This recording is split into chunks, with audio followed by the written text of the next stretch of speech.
গাজার পাশাপাশি পশ্চিম তীরেও আগ্রাসন অব্যাহত রেখেছে ইসরায়েলি সেনারা। গেল কয়েকদিন ধরেই হামলার জোর বেড়েছে নাবলুস, তুলকারেম সহ বিভিন্ন এলাকায়। তবে জেনিনে টানা 10 দিন অভিযান শেষে সেনা সরিয়ে এনেছে ইসরায়েল। লক্ষ্যে পৌঁছাতে পশ্চিম তীরকে ইসরায়েলের অন্তর্ভুক্ত করার আহ্বান দেশটির জাতীয় নিরাপত্তা মন্ত্রীর।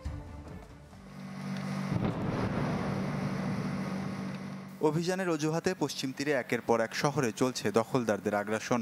তুবাস, তুলকারেম, দেই দিবোয়ান শহরে নতুন করে জ্বালিয়ে দেয়া হয়েছে বহু ঘরবাড়ি। বোমা হামলায় গুঁড়িয়ে দেয়া হয়েছে একাধিক স্থাপনা। নতুন করে লাঞ্ছিত আর আটক করা হয়েছে বেশ কয়েকজন ফিলিস্তিনিকে। গেল 10 দিন টানা আগ্রাসনের পর জেনিন থেকে সেনা সরিয়ে নিয়েছে দখলদাররা। নির্দিষ্ট সময় হত্যা করা হয়েছে কমপক্ষে 12 ফিলিস্তিনিকে। আইডিএফের দাবি সশস্ত্র গোষ্ঠীর সদস্য ছিল নিহতরা। গ্রেপ্তার করা হয়েছে কমপক্ষে 30 জনকে।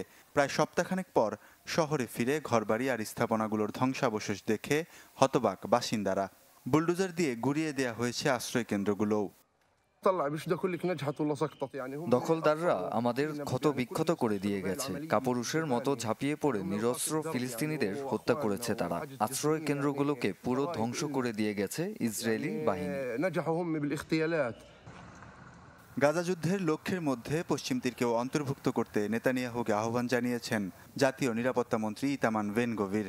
অঞ্চলটিকে ইসরায়েলের অন্তর্ভুক্ত করার আহ্বানও জানান তিনি। হামলা হয়েছে গাজা উপত্যকার বেশ কয়েকটি এলাকাতেও। জয়তুনে ইসরায়েলি বিমান হামলায় প্রাণ গেছে বেশ কয়েকজন ফিলিস্তিনির।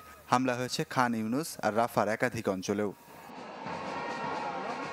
এদিকে কফিন নিয়ে নেতানিয়াহু বিরোধী বিক্ষোভ করেছেন হামাসের হাতে জিম্মি ইসরায়েলিদের স্বজনরা।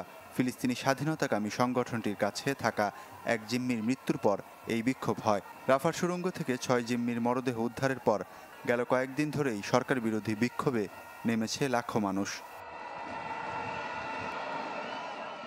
ওয়ালিউল্লাহ ফারুক, চ্যানেল 24।